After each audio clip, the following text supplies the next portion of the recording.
अस्सलामुअलैकुम सामीन। 11 रबीउल अव्वल और 25 अगस्त है।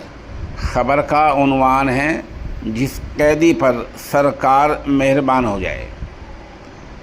ये वही कैदी है जिसकी तस्वीर आप देख रहे हैं। इस पर हरियाणा सरकार मेहरबान है।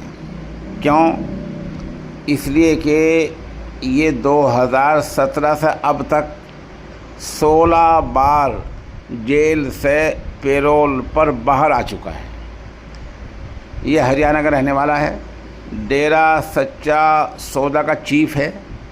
गुरमीत सिंह इसका नाम है और फ़िलहाल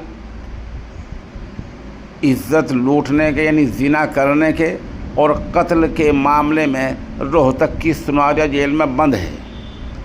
सरकार इतनी मेहरबान है कि एक बार फिर 21 दिन की पैरोल दे दी गई है। आज ये 21 दिन के लिए फिर बाहर आ जाएगा।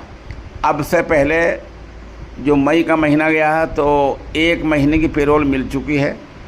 2017 में ये जेल में गया था। 2017 से लेकर अब तक 16 बार जेल से बाहर आ चुका है। अब जो बाहर आएगा तो 17वीं बार बाहर आएगा। देखना यह है कि क्या हरियाणा सरकार ने इस तरह के किसी कैदी को और भी इतनी सहूलत दी है जितनी इसको दी जा रही है।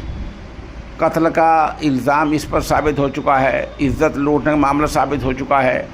ये जेल में सज़ा काट रहा है। सज़ा काटते काटते इसको सरकार इतनी मोहलत दे रही है।